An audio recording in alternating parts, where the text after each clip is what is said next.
مشكل عند البي جي دي شنو هو؟ انه نهار تخدات قرارات اللي مسات حتى ذاك السميك الحقوقي اللي كان في المغرب، وماشي هما اللي خداوها، تخدات من جهه اخرى. البي جي دي كان هنا لتبييض وجه ما يعتبره تحكما.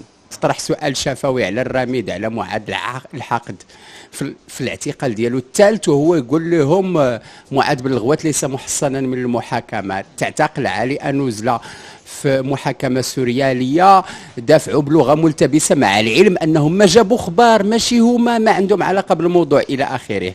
نهار على سبيل المثال كتجي القضية مرتبطة بما هو اقتصادي، غادي ترجع مثلا الوعود الانتخابيه ديالهم في 2011 تتلقاهم تيتكلموا على الضريبه على الثروه ومجموعه ديال الاجراءات اللي فيها الريحه ديال العداله الاجتماعيه اللي هزتها 20 فبراير. ملي كتجي على مستوى تدبير الحكومي كتلقى انه كاين إلاشتي نوع من الحلول السهله، فرعوا المواطنين البساط من خلال الهجوم على القدره الشرائيه وكذا وكذا وكذا وكذا وكذا. كاع المجالات ملي كتجي لها تتلقى بالله هاد البي جي دي يتكلمون او ياكلون توم الاخر، ياك؟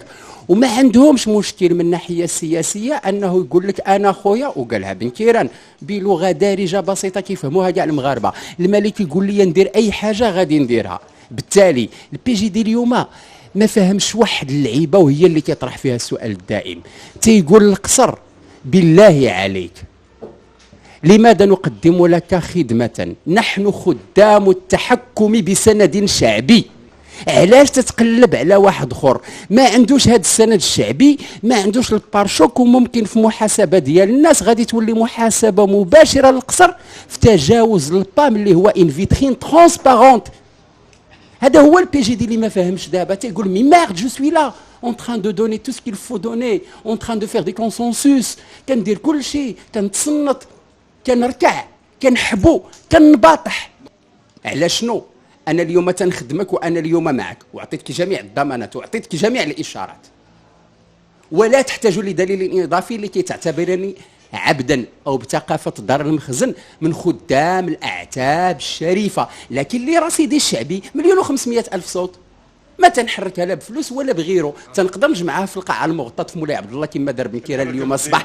علاش اصاحبي تتمشي انت تتقلب على الاخر؟ خدمتي رصيدها السند الشعبي، داكشي علاش تيكعاو تيسعروا في اخر المطاف يغيبون الحصيله، لان غادي تفرعهم راه اي نقاش اقتصادي او سياسي او حقوقي علاقه بالبي جي دي راه البي جي دي خاسره فيه. ولكن عندما تحضر المظلوميه في علاقه بتحكم، البي جي دي لا تشكل نقيضا له. البي جي دي لا تفهم لماذا هذا التحكم يبحث عن حليف آخر غير الحليف ذو السند الشعبي.